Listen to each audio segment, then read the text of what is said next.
Hello नमस्कार साथियों, स्वागत है आपका एमएस स्टडी पॉइंट में। तो दोस्तों, जहां तक हम चर्चा कर रहे थे, अभी जो पिछली अपनी जितनी क्लासें हुई है उसमें हमने भारतीय राज व्यवस्था को तरीके से पढ़ा है, यानी शुरू से लेकर अंत तक अलग अलग जो क्लासें थी, अलग अलग जो पार्ट थे, लेसन थे उनको, और उनकी मैंने वहां पे प्लेलिस्ट भी प्रॉपर तैयार कर दी है। तो वहां से तो आप भारतीय राज व्यवस्था का अध्ययन कर सकते हैं। और आज हम शुरू करेंगे भारत का इतिहास, मतलब इतिहास के बारे में जानेंगे। आज की जो क्लास उसमें तो इतिहास के बारे में सामान्य परिचय में आपको बताऊंगा, और इतिहास का जो पाठ्यक्रम आपका रहने वाला है उसके बारे में हम चर्चा करेंगे। ठीक है, तो देखते हैं इतिहास के बारे में क्या है। देखो बेटा, इतिहास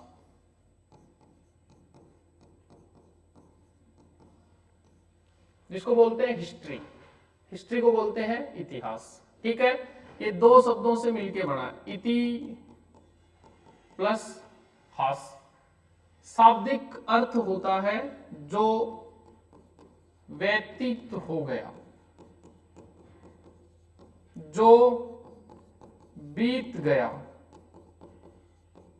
इतिहास इति प्लस हास से मिलके बना है, अर्थ होता है जो बीत गया, जो व्यतीत हो गया। ठीक है, ये तो एक शब्द मात्र है, ये तो शाब्दिक अर्थ हो गया। अब हमें इसकी परिभाषा के ऊपर जाना है। तो परिभाषा की हम बात करें, अतीत की घटनाओं का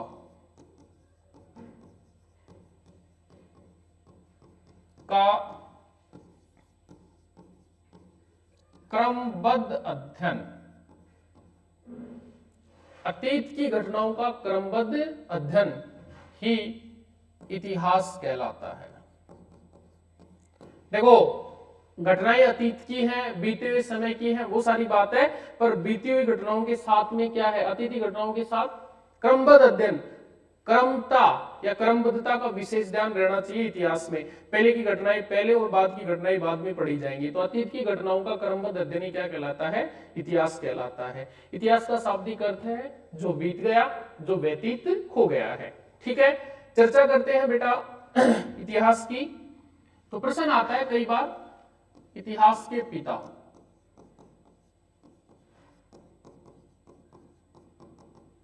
इतिहास के पिता यानी फादर ऑफ हिस्ट्री, तो इसके लिए हीरोडोट्स,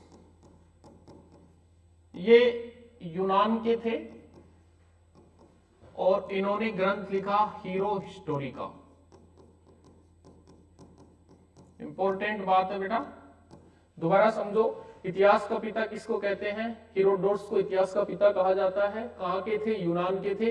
कौन सा ग्रंथ लिखा, हीरो हिस्टोरी का ग्रंथ इन्होंने लिखा था। ठीक है, पूछेंगे भारतीय इतिहास के पिता, फादर ऑफ इंडियन हिस्ट्री, तो वेद व्यास। भारतीय इतिहास का पिता वेद व्यास को माना गया है। ठीक है, वेद व्यास जी जो हुए, उन्होंने महाभारत लिखा या महाभारत की रचना की, संस्कृत भाषा में की। महाभारत कौन सी भाषा में लिखा गया, संस्कृत। महाभारत जो है उसमें कुल पर्व 18 है। इनमें से 6वां पर्व भीष्म पर्व है। समझना बेटा, भीष्म पर्व के 23 से लेकर के 40 तक 18 अध्यायों को ही कहा जाता है श्रीमद् भागवत गीता। देखना कितनी रोचक बात है। भारतीय इतिहास के पिता यानी फादर ऑफ इंडियन हिस्ट्री कौन है, करसन देवापन व्यास, यानी पूरा नाम क्या है, वेद व्यास। महाभारत लिखी संस्कृत भाषा में, कुल पर्व कितने, 18 भागों में संकलित है। 6वां जो पर्व है उसको भीष्म पर्व कहते हैं। भीष्म पर्व के 23 से 40 18 अध्यायों को ही कहा जाता है श्रीमद् भागवत गीता। और गीता हिंदू धर्म का पवित्र ग्रंथ है, जिसमें भगवान श्री कृष्ण अर्जुन को उपदेश देते हैं, कर्म करते जा, फल की इच्छा मत कर। ठीक है बेटा, समझ में आई। थोड़ा सा और देखें तो पूछा जा सकता है राजस्थान इतिहास के पिता, फादर ऑफ राजस्थान हिस्ट्री, तो अंग्रेजी इतिहासकार हुए colonel James Tod. Colonel James Tod हुए और इन्होंने लिखा the annals and antiquities of Rajasthan. The annals and antiquities of Rajasthan नामक पुस्तक लिखी। ठीक है, कर्नल जेम्स टोड अंग्रेजी इतिहासकार थे और अंग्रेजी इतिहासकार कर्नल जेम्स टोड को ही राजस्थान इतिहास का पिता कहा जाता है। The annuls and antiquities of Rajasthan में ही सर्वप्रथम हमारे प्रदेश के लिए राजस्थान शब्द का उल्लेख किया गया था या राजस्थान शब्द का प्रयोग किया गया था। तो मुख्य रूप से इतिहास के बारे में, इतिहास के पिता, भारतीय इतिहास के पिता और राजस्थान इतिहास के पिता के बारे में चर्चा की है। अब हम देखो आज की जो क्लास है इसमें हमारा जो पाठ्यक्रम रहेगा, सिलेबस रहेगा, क्योंकि क्रमबद्धता है इतिहास में, वो चीजें हमें एक बार क्लियर करनी है ताकि जो विद्यार्थी है हमारे YouTube चैनल के माध्यम से पढ़ रहे हैं उनको किसी प्रकार की कोई दुविधा न हो। क्रमबद्धता जरूरी है। अब देखो हम पाठ्यक्रम की बात करें, इतिहास के पाठ्यक्रम की, तो क्रमानुसार लेना है हमें। सबसे पहले सिंधु घाटी सभ्यता, ठीक है। नंबर 2 वैदिक सभ्यता, याद रखना है 2 सभ्यताएं पढ़नी है, पहली सिंधु घाटी सभ्यता फिर दूसरी वैदिक सभ्यता, ठीक है बेटा। नंबर 3 2 धर्म पढ़ने हमें, बौद्ध धर्म, जैन धर्म। पहले बौद्ध धर्म पढ़ेंगे फिर जैन धर्म। फिर हमें 2 साम्राज्य पढ़ने हैं, पहले मौर्य साम्राज्य फिर गुप्त साम्राज्य। देखो भारतीय इतिहास का पाठ्यक्रम मैं आपको बता रहा हूं, सिंधु घाटी सभ्यता, वैदिक सभ्यता हो गई, फिर बौद्ध और जैन 2 धर्म हो गए, मौर्य और गुप्त 2 साम्राज्य हो गए। नंबर 6 भारत पर अरब आक्रमणकारी। भारत पर अरब आक्रमणकारी, अरबों ने आक्रमण किया और सबसे सफल आक्रमण महमूद बिन कासिम ने 712 में किया और अन्य आक्रमणकारियों को भारत का रास्ता दिखाया, ठीक है। नंबर 7 अरब आक्रमणकारियों के बाद में भारत में तुर्क आक्रमणकारी,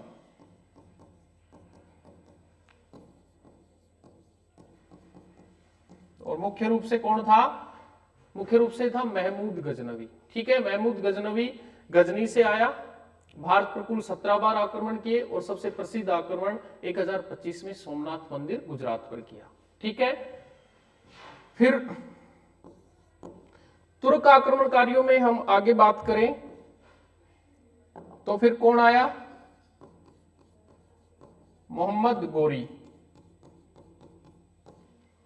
गजनी आया, पहले रास्ता दिखाया, फिर महमूद गजनवी पहले कौन आया? महमूद बिन कासिम आया, फिर आया मोहम्मद गजनवी और फिर कौन आया? मोहम्मद गोरी, ठीक है। मोहम्मद गोरी भारत आया, शुरू में 1-2 युद्ध उसने हारे, पृथ्वीराज चौहान तृतीय ने भी उसको हराया त्राइन के प्रथम युद्ध में, फिर त्राइन का द्वितीय युद्ध उसने जीता और गौर साम्राज्य की स्थापना की। वो अपने विजित प्रदेशों का भार अपने गुलाम सेनापतियों को सौंपते हुए गौर चला गया और उसी के गुलाम सेनापति कुतुबुद्दीन ऐबक ने भारत में गुलाम वंश की नींव रखी। तो अगला जो अपना टॉपिक है नंबर 8, वो है दिल्ली सल्तनत। दिल्ली सल्तनत का जो समय है वो है 1206 से 1526, ठीक है। कुल राजवंश इस पे हुए 5 राजवंशों ने राज किया था बेटा, ठीक है। सबसे पहले गुलाम, फिर खिलजी, फिर तुगलक, सैयद और लोधी। 5 राजवंश हुए क्रमानुसार। लोधी वंश दिल्ली सल्तनत का अंतिम वंश हुआ। लोधी वंश के अंतिम शासक इब्राहिम लोधी हुए, जिनको बाबर ने पानीपत के प्रथम जो युद्ध हुआ पानीपत के मैदान का, उसमें हराया और भारत में दिल्ली सल्तनत और लोधी वंश का अंत कर दिया और मुगल वंश की स्थापना कर दी। तो नंबर 9 मुगल वंश। मुगल वंश मुख्य रूप से हम पढ़ेंगे 1526 से लेकर के 1707। 1526 से 1707 जैसे बाबर के बाद में हुए हुमायूं के बाद बीच में शेरशाह सूरी, बाद में अकबर के जहांगीर के शाहजहां के औरंगजेब। ये सारी चीजें हम पढ़ेंगे 1707 तक, औरंगजेब तक पढ़ेंगे। नंबर 10 भारत में यूरोपियन व्यापारिक कंपनियों का आगमन। यूरोपियन व्यापारी कंपनी आई, एक व्यापारी की हैसियत से मुख्य रूप से 4 कंपनी आई जिनका क्रम इस प्रकार है। सबसे पहले कौन आए? पुर्तगाली, फिर आए डच, फिर आए अंग्रेज और फिर आए फ्रांसीसी।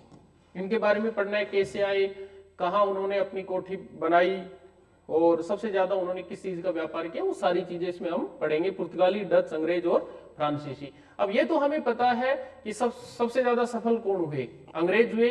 अंग्रेजों की सफलता के पीछे कारण था कि उन्होंने अपने विस्तार में, चाहे वो व्यापारिक विस्तार हो चाहे वो साम्राज्य विस्तार हो, सैनिक शक्ति का सहारा लिया, राजनीतिक शक्ति का सहारा लिया। इस कारण सबसे ज्यादा टिके कौन? अंग्रेज टिके। तो अगला जो अपना टॉपिक रहेगा, अंग्रेजों का बंगाल पर आधिपत्य। इसके लिए मुख्य रूप से 2 युद्ध हुए बेटा, प्लासी का युद्ध और बक्सर का युद्ध, 1757 और 1764। इन 2 युद्धों के बाद में बंगाल अंग्रेजों के कब्जे में आ गया, बंगाल पर अंग्रेजों का अधिकार हो गया। अंग्रेजों का अधिकार हुआ तो अंग्रेजों ने फिर जो शोषण करने की प्रक्रिया थी उसमें तेजी लाए और शोषण की जो गति थी वो उन्होंने बढ़ा दी। राजनीतिक, आर्थिक, धार्मिक, नैतिक हर प्रकार से भारत का शोषण हुआ और उसके बाद हुआ भारत में 1857 का स्वतंत्रता संग्राम, या फिर उसको हम कह सकते हैं 1857 की क्रांति। ठीक है, अगला जो अपना टॉपिक है वो है 19वीं सदी में सामाजिक व धार्मिक सुधार आंदोलन। ये जो टॉपिक है बेटा, इसमें हम 3 व्यक्तित्व मुख्य रूप से पढ़ेंगे, समाज और धर्म के सुधार में जिन्होंने अपना महत्वपूर्ण योगदान दिया, और आपके पाठ्यक्रम और सिलेबस में भी उन चीजों का उल्लेख है। ठीक है, 3 लोग जो हुए, राजा राम मोहन राय, इसके अलावा स्वामी दयानंद सरस्वती,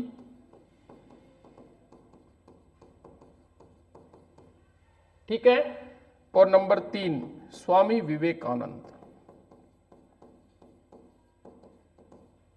राजा राम मोहन राय ने अपना ब्रह्म समाज स्थापित किया, स्वामी दयानंद सरस्वती ने आर्य समाज स्थापित किया और स्वामी विवेकानंद ने रामकृष्ण मिशन स्थापित किया। और इन तीनों ही संस्थाओं ने और इन तीनों व्यक्तित्व ने भारत में समाज और धर्म को बदलने में महत्वपूर्ण योगदान दिया। ठीक है, अगला जो अपना टॉपिक रहेगा वो रहेगा भारतीय राष्ट्रीय कांग्रेस। भारतीय राष्ट्रीय कांग्रेस की स्थापना 28 दिसंबर 1885 को हुई। स्थापना अंग्रेज अधिकारी ए हुम ने की। अंग्रेजों ने कांग्रेस की स्थापना सुरक्षा वॉल्व या सुरक्षा नली के रूप में की थी, अपने बचाव के रूप में की, परंतु धीरे धीरे कांग्रेस जन आंदोलन हो गया और वहीं से भारत का राष्ट्रीय आंदोलन शुरू हुआ।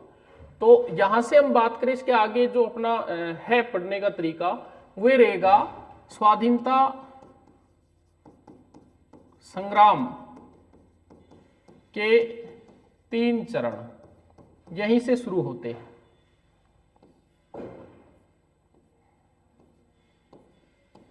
सबसे पहले 1885 से 1905, दूसरा 1905 से 1919, तीसरा 1919 से 1947। ठीक है, 1885 से 1905 की हम बात करें, कांग्रेस के ऊपर उदारवादियों का अधिकार रहा, प्रार्थना पत्र देना, ठीक है, सभाएं करना, जुलूस वुलूस निकालना, ये सारी चीजें। 1905 बंगाल विभाजन के बाद में कांग्रेस एकदम से जो उग्रवादी लोग थे, मुख्य रूप से उग्र विचारों के लोग थे, जैसे लाल, बाल और पाल, उनके कब्जे में आ गई। 1919 में जलियांवाला बाग हत्याकांड हुआ रोलेट एक्ट के बाद में, और उसके बाद महात्मा गांधी सक्रिय रूप से भारत की राजनीति में जुड़ गए, और 1919 से 1947 का जो समय था वो गांधी युग कहलाता है, और उन्हीं के नेतृत्व में 1947 में भारत को आजादी मिली। तो ये जो समय था 1919 से 1947, जी गांधी है जो इंडियन हिस्ट्री, भारतीय इतिहास का गांधी युग कहलाता है। तो आज की जो क्लास थी इसमें इतिहास जो सब्जेक्ट है उसके बारे में मैंने आपको सामान्य जानकारी बताई है। इतिहास को हमें पढ़ना कैसे है, कौन कौन से टॉपिक पहले कौन से बाद में पढ़ने हैं, उनके बारे में विस्तार से चर्चा की है। धन्यवाद।